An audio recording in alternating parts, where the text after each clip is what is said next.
Well, if you have anything left, now's when you're really going to need it, because the United Site Service is 70, only has about 10 laps remaining. So if Harrison Burton wants win number 5, he's going to have to hurry up and get around Sheldon Creed's number 40.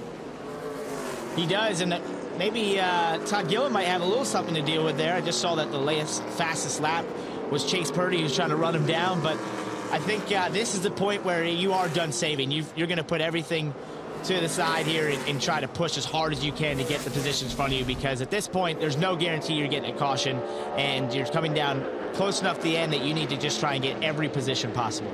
Well, and you're going to want all those points, because as we came into the day, Harrison Burton and Todd Gillen were only separated by, I believe, 22 points, and it looks like Gillen's going to try to take a bite out of that points lead today. He will, and this is damage control for Harrison Burton. You know, that knowing that Todd Gillen's up there leading the race, winning, he's dominating this race. He's had a tougher day here for Harrison, but if he can get himself into the top 3 and just minimize the amount that Todd Gillen's able to gain on him, the points, that is how you win championships. You take your days like this and you go out there and just get the best that car can possibly give you, which might not be a win. It might not even be a top 3, but it's a top 5, and that is important to winning championships. Well, and I think that's where the difference is between the two, but Gillen's having a great day so far, Derek. Just walk down to your leader, Todd Gillen's pit area. Talk to the crew chief, Chris Lawson, ask them, has Todd said anything on the radio? They said no, they just shook their head. He's being real quiet. All we're doing is just giving him the lap count. Can't imagine why, Ralph. Yeah, right? It's an easy Sunday drive for him. At this point, he's just thinking about which restaurant they're going to celebrate the victory at. Exactly. Hey, can you guys start pulling up directions there on the iPhone real quick? I'm ready to go here. So they might as well just engrave the trophy at this point. That car has been flawless throughout this race. He's done an excellent job driving it. And I think even if there was a late race caution, he's had the restarts we saw to hold off the rest of the cars. I can't see him giving this one up. This is going to be a great run for Sheldon Creed, too. As we mentioned, he has not had a lot of experience in this series. You can see that from the yellow rookie stripes on the back of the car. And he's fighting off one of the best in the series right now in Harrison Burton for 4th place. That's a good run. It's a great run, and sometimes for a young driver, what's funny is you'll go to a place like this, a flat mile oval that you've never probably experienced in your career, this type of racetrack, and suddenly it will click. It will be something that you feel like, you know what, I know how to get around this place, and it makes sense to me. And that might be the case here for Sheldon Creed at New Hampshire Motor Speedway. He seems like he came here and immediately was able to click with this racetrack, understood what it took to go fast here, what he needed over the long run, and that's the kind of thing that really builds confidence in young drivers. When you come to places like this, that you know that if you want to be successful in stock car racing, you're going to have to be good at this type of racetrack. You're going to have to eventually race here in the big leagues, and you come here your first time and are really good at it. It's a great confidence booster. Well, and Harrison is giving him all he can handle, too. As you watch Creed's hands fighting the wheel coming off of 4, Harrison's been looking inside, looking outside, right up on that bumper, and Sheldon has weathered all of it. Here he comes again, looking outside with 5 to go, cutting back inside on him, and Creed defends it and maintains the lead coming off of 2 for now. So low, he almost scraped the left side door on the inside wall there. I thought he was going into the apron, but yeah, he's just going to try. That's tight right there. I thought maybe he was going to get into that left rear corner. Doesn't touch him, and they continue with the laps winding down. This is great racing. We've seen this out of Harrison throughout this race, just marching his way forward slowly but steadily. And right now he's got this one car in front of him that if he can just get the right runoff or 2, he seems to be a little stronger there, and get inside of Sheldon, get his spotter to stay inside, he may be able to get him and force him out of the groove into turn 3. Here he comes again, and Sheldon takes the line away. Didn't quite give him the bumper. There he is. There he's in the bumper a little bit. Moves him out of the way to the inside, Harrison Burton. Good drag race down to 1. Creed right alongside. Not lifting yet. Going to run in door-to-door with him down into turn number 1. I love those white gloves you see on Harrison Burton. Working the wheels. He got into the entry of the corner. Hard on the brakes. Side by side off 2. Sheldon Creed's doing a great job. Hold him off on the outside. I'll tell you what, that's some fantastic driving skill from both these young men as they've raced that aggressively, that close, and for the most part, cleanly. Oh, and he's able to clear him off turn 4. Great pass by Harrison Burton. An excellent battle among these two, and that's really a textbook pass at New Hampshire. Sometimes it takes more than a lap, but when you do get it done, it's like that. Just off the corner, get the throttle down and drive away. Well, and all that battling for 4th has allowed Todd Gilliland to easily make his way to the white flag in the final lap. This car has been exceptional. That driver has done an incredible job here today. He really has been the one to beat and never even gave the rest of the field a chance to think they had a shot at him. He has dominated this one.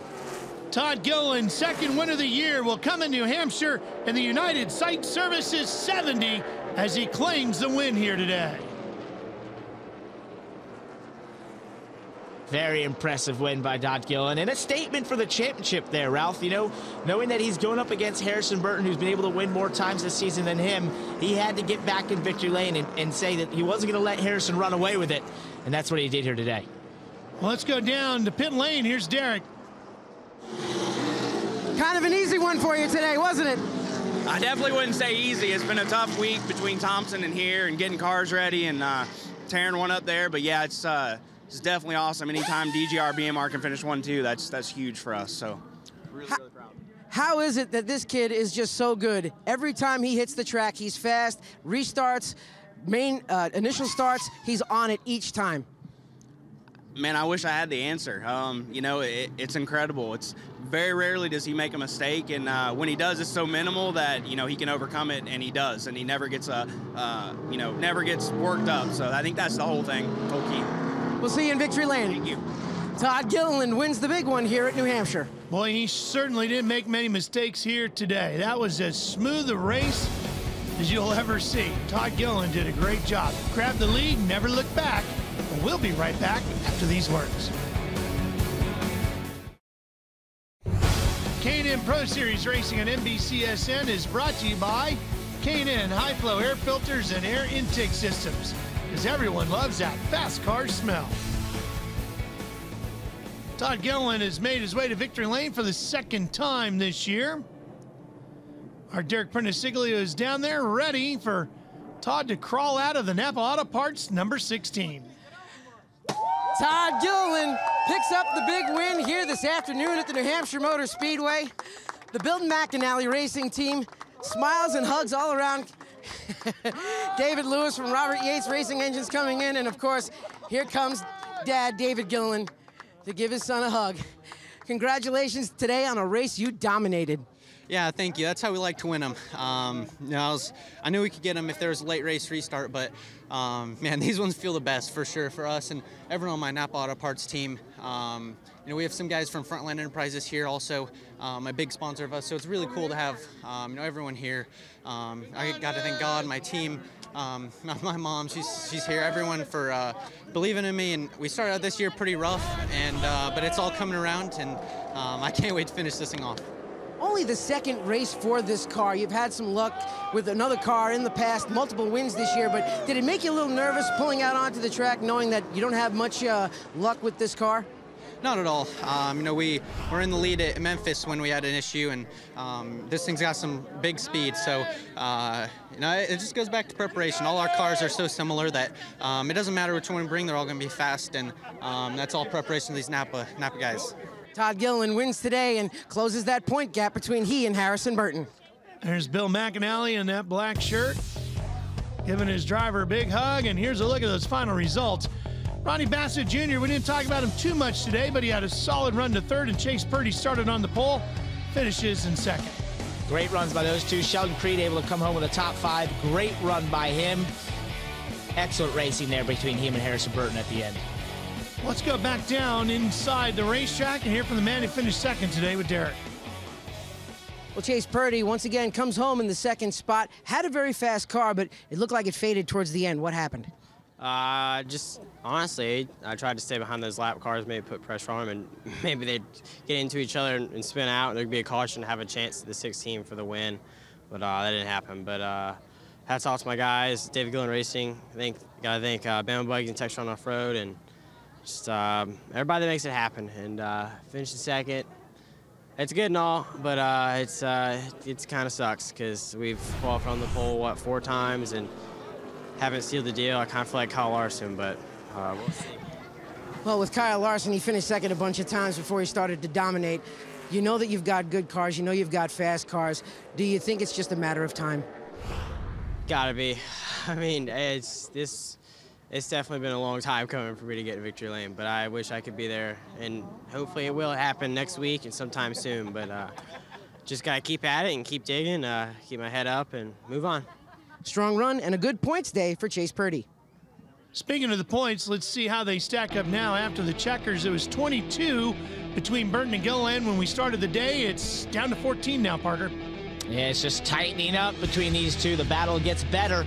And you see Chase Purdy there. He's a bit far back, but we know the speed he's had. He could maybe get himself into the championship fight if those two were to run into trouble. Back to Derek. Well, Ronnie Bassett finishes a solid third in the 0-4 today. And how was the race from your seat? Kind of boring, to be honest with you. You know, we had 2 restarts in the initial start and 1 caution, but all in all, it was a good day. There's no tore-up race cars, and we got something to work on, make it a little bit quicker. We got to catch these 2 guys in front of us. The second week in a row, we run third, so we got to find out a little more speed. You stayed up here in the Northeast from the last race at Thompson. You were able to work on the cars up here, but how much preparation went into it, being that you're so far away from your home shop? A lot of it, you know, we worked on stuff before we came to the to Thompson to change at the racetrack. So, you know, we put a lot of time and effort into making these race cars fast, and like you said, we still got to pick up 2 more spots and find a little more speed. Ronnie Bassett has already won 1 race this year. Another one is around the corner. Speaking around the corner, coming up is one of the most exciting races of the K&N year. It's the combo race, the Casey's General Store 150, and at the Iowa Speedway in Newton, Iowa. We get the West